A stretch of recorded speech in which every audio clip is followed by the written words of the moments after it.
Chapter 20. Who is your leader? It's a hole, Riverpaw said, not fully understanding why Ben found it necessary to show everyone. Yes, a hole, Ben said, not fully understanding why Riverpaw couldn't see the significance. In a sand dune. It's a giant pile of sand, and it's hollow. Riverpaw shook his head. Nope, still not impressed. Ben threw his arms in the air and turned his head to the sky. I can't see anything, Thomas said as he stuck his head inside the hole. The hole was large enough for the bears to fit through, but the group had no way to know how deep it went. I believe I can be of some service, Whiteclaw said, stepping forward. If we had something we could burn, then we could throw it into the hole and see how deep it is. Thomas pulled a tinderbox from his pack and lit a long strip of cloth he tore from his shirt. Let's see if this works, he said. He threw the flaming cloth into the darkness and watched as it fell. That was a good idea, Ben said to Whiteclaw. I've seen it done once before, the bear replied. Hey, it worked, Thomas said while looking into the hole. The cloth stopped about 20 feet down and there's a leg. Yeah, a leg. Wait, I can't see anything anymore. The fire went out. I can't see. Ah! The rope flew out of the darkness and looped around Thomas. Quickly it tightened and ripped him from his perch at the lip of the hole. Thomas! Ben yelled and stuck his head into the hole. Thomas! Ben could hear his brother screaming below, but Thomas's cries came from farther and farther away until they disappeared altogether. We have to save him! Ben yelled, turning to Evercloud and the bears. Evercloud, Riverpaw said, I'm going to hang my body down into that hole. Then you can climb down my back and try to reach the bottom. Thomas said it was about 20 feet. We should be able to reach that. Evercloud nodded, and Riverpaw lowered himself into the hole. He moved slowly and dug his claws as deep into the sand as he could. Once the bear gave the signal, Evercloud put his arms around Riverpaw's neck and walked his feet down to Riverpaw's hips. All right, Riverpaw, Evercloud said. I'm going to drop to your legs. Go ahead, Riverpaw said, and held on tightly. Evercloud slid down Riverpaw's back and then grabbed hard once he reached the bear's legs. Sweat dripped from the young man's brow as he dangled in the darkness. Can you reach the bottom? Ben yelled into the hole. Not yet, Evercloud called. Hold on. He released his grip on one of Riverpaw's legs and dangled from one arm. Nothing yet, but it must be close. I'm going to let go. No, Evercloud. Whiteclaw's voice boomed into the darkness. That's too dangerous. We don't know what happened to Thomas. But before Evercloud could stop, he had released his hold on Riverpaw and fallen to the floor. It's okay, Evercloud cried. I'm all right. It's not that far. Don't move a muscle, a gravelly voice said in the darkness. I've already killed your friend, so don't try any funny stuff. What's going on? Riverpaw called. Is it okay for me to drop? No, Evercloud yelled. Don't come down. Tell your friends to get down here and move slowly, or I'll kill all of you, the gravelly voice said. What do you want? Evercloud asked calmly. I don't want anything, the voice said. Then why do you want us down here? Evercloud asked. So you can fix the hole you made in my roof, the voice said. If that's all you wanted, why did you kill our friend? Evercloud asked incredulously. I didn't kill your friend, the voice huffed. I just don't want any funny business. Where is he? Evercloud asked. In the other room. And you'll let him go if we fix the roof? Yes, the voice said in frustration.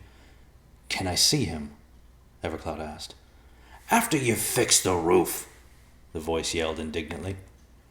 Evercloud heard some things hit the floor near his legs and then heard a door slam behind him. What's going on down there? Ben yelled from above. Come on down, Evercloud yelled back. The person who took Thomas wants us to patch the hole. The others made their way to the floor as Evercloud sifted through the materials at his feet. There was a bag of candles, a box of matches, a hammer, and some nails. Is this it? Evercloud thought. What happened? Ben asked once he reached the floor. We've upset whoever lives here, Evercloud said. He's got your brother in another room, and he'll only let him go if we patch up the roof.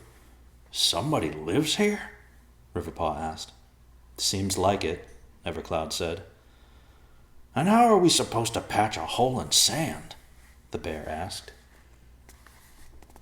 He left us a few things for the job, Evercloud said. Matches, candles, nails, and a hammer.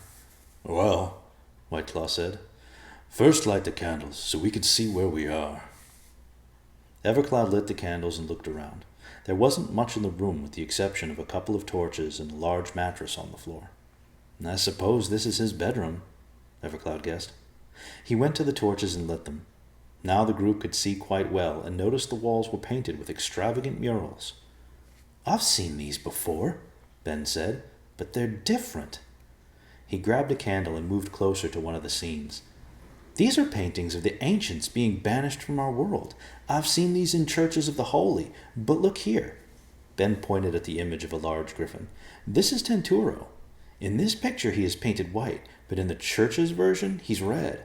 Also, in the church's version there are 2 white stallions driving Tenturo away. I don't know what those black things are. Ben pointed at 2 black beasts painted upon the wall. If I'm correct, these pictures suggest what we've believed all along. That the ancients were not evil, after all, a gravelly voice said. The group spun around to see a stout little man in the doorway wearing a gray robe and a bashful grin.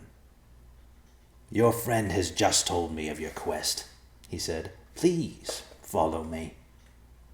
What about the hole? Evercloud asked.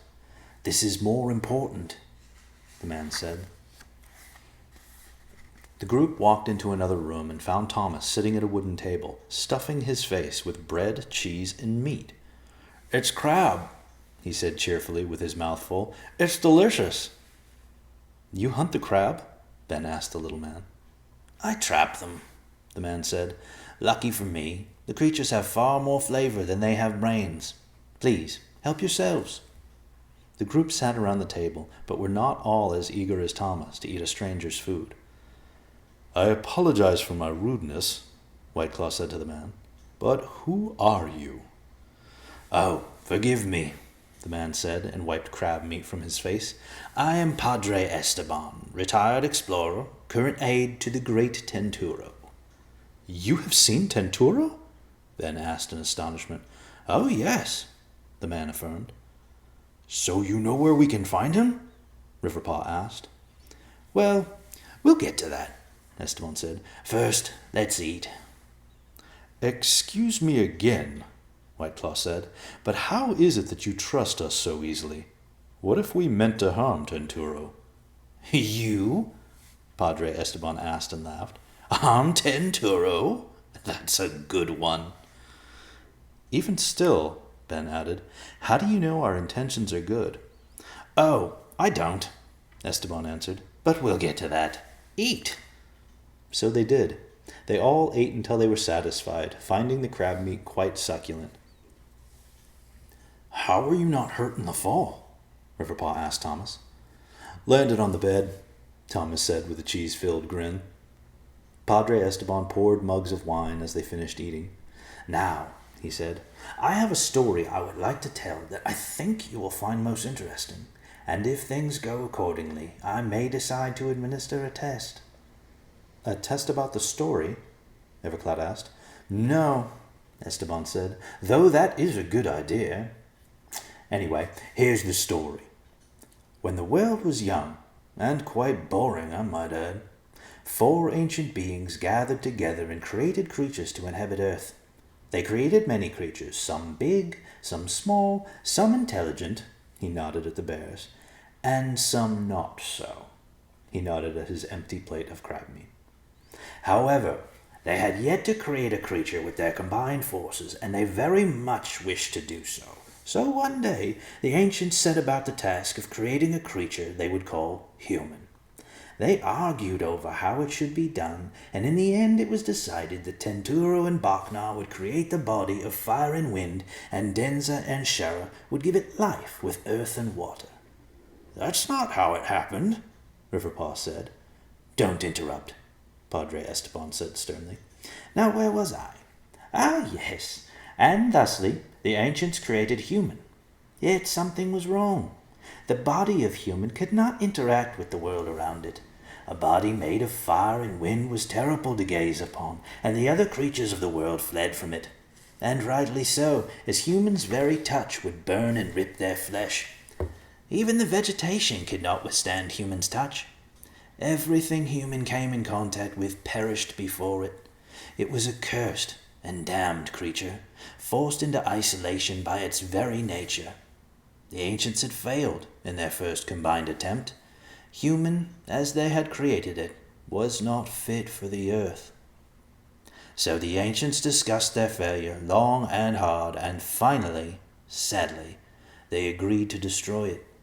They killed their creation and buried it at the bottom of the deepest abyss in the deepest sea to forget about it forever. Although the ancients were unable to accept their failure, and they tried again to create human. They were successful on only their second attempt. Earth and water made a much more pleasant exterior. Human was the pride and glory of the ancients, and the world existed harmoniously for quite some time. Unfortunately, there was one thing the four ancients did not account for, or should I say someone they did not account for. No one knows when time began, and no one knows how many ancient beings there are, or how many worlds there are across the scope of existence. But on that day the four ancients created human, they forgot to include one specifically important ancient being, quite possibly the most important ancient being of all, Earth. You mean to tell us that the very ground we walk upon is an ancient being? Ben asked. Sort of, Padre Esteban answered. I assume you know Denza was the ancient who controlled the element of earth. But imagine, if you will, that the trees, rocks, and dirt are but the outer covering of the ancient being that is the earth, the core. And it has all the thoughts, feelings, and jealousies of any other being. And jealous the earth was. Tenturo, Baknar, Denza, and Shera had done much creating without consideration for earth. That was their greatest folly. In earth's jealousy, it retrieved the body of the fallen creation, and again gave it life. Not only did earth reanimate the creature, but it also bestowed upon it a power only known to earth itself. Thusly, the great tyrant was unleashed upon the world. The four ancients were no match for his new power, and were subsequently forced away. I assume you know the rest of the story. The group was stunned. The earth itself was an ancient being?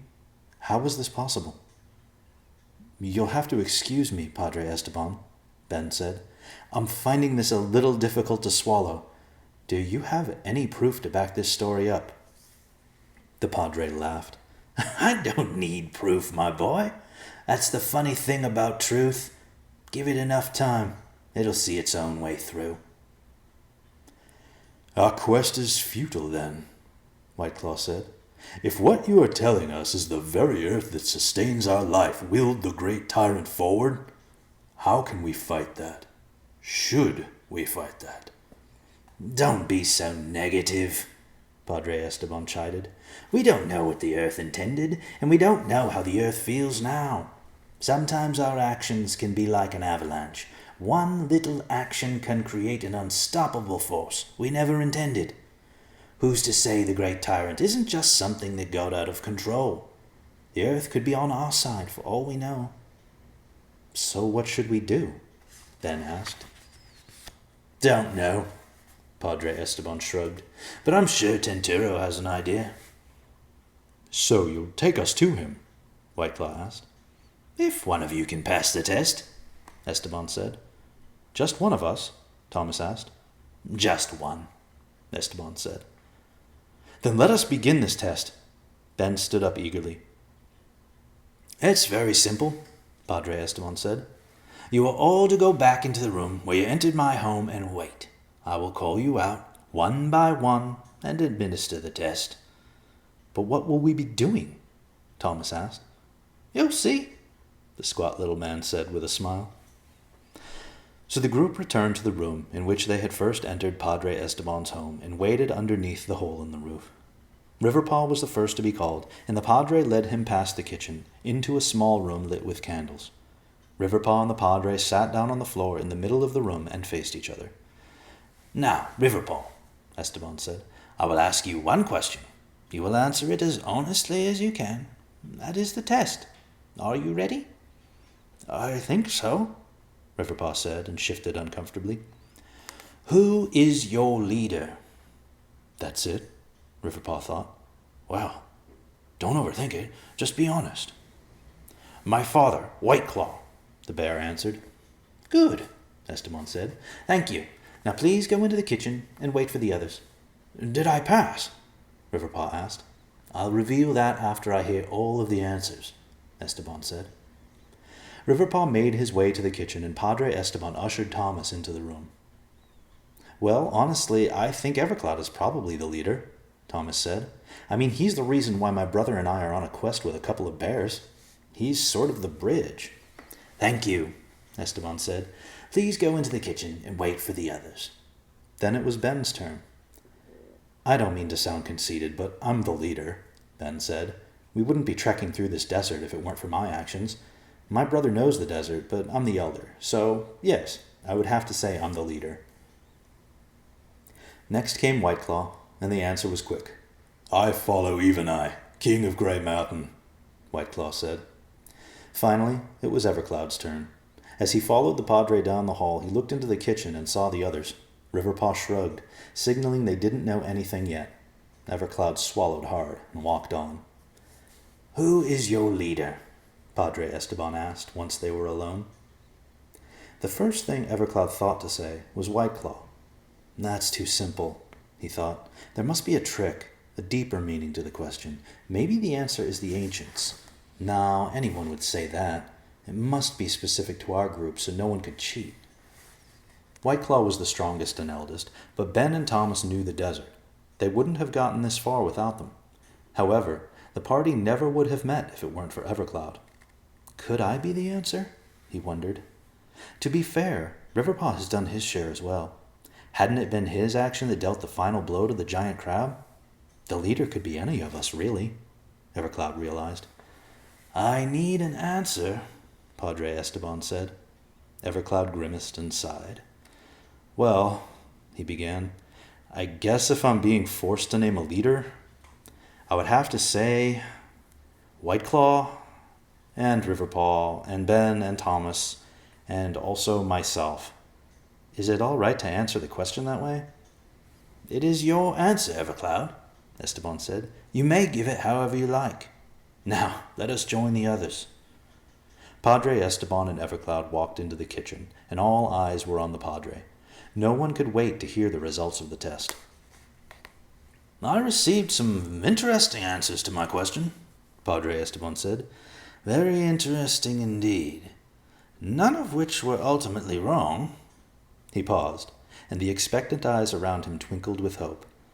"And none of which were ultimately correct." The twinkle faded from the travelers' eyes, and they hung their heads. "However," Esteban said, "for the purposes of this specific test, one of you gave an acceptable answer." "You mean we passed?" Evercloud asked brightly. "Yes, you passed the test." The travelers jumped from their seats and threw their arms into the air. Riverpaw grabbed Evercloud and rubbed his shaved head like a proud older brother. "Wait," Thomas said. "Who was it? Who gave the right answer?" "Do you all wish to know who it was?" Esteban asked. The group collectively nodded. "It was Evercloud who gave the acceptable answer." They turned to Evercloud and cheered him. He couldn't believe his answer had been right, or acceptable, as Padre Esteban had put it. "What answer did you give?" Riverpaw asked his cousin. "I said all of us, all 5 of us." "Well done, Evercloud," White Claw said, beaming. The group praised Evercloud and celebrated their victory. "I expect you would like to be on your way, then," Esteban asked. Or would you like to rest a while longer? On our way? Ben asked absently. To see Tenturo? Padre Esteban said. Their eyes widened as the travelers remembered what they had won, and then they enthusiastically answered yes. Then follow me, Padre Esteban said, and led them into the room with the hole in the roof. We should fix the hole before we leave, Whiteclaw said, and then looked up. What hole? Padre Esteban asked. The group turned to where the hole in the roof had been just a second before and found it was now gone. They looked back at the Padre with a new reverence for the man. Well, don't look at me like that, Padre Esteban said. I'm not the one seeing holes that don't exist. He shook his head and walked over to the mural that depicted Tenturo. Esteban then took a chain with a small white stone from around his neck and pressed it against the mural. At once, a passageway opened in the wall. Follow this passage, Esteban said. It will lead to Tenturo. They thanked Padre Esteban and entered the dark passageway. Evercloud was last, and he stopped to ask a question. You said my answer was acceptable, but not ultimately correct. What did you mean? My boy, Esteban said, your answer was acceptable because it mirrored the sentiment of the true answer. The truth is, every creature in this world leads itself. Or should I say, every creature in this world should lead itself. Remember that, Evercloud. Thank you, Padre Esteban. And with that, Evercloud disappeared into the darkness.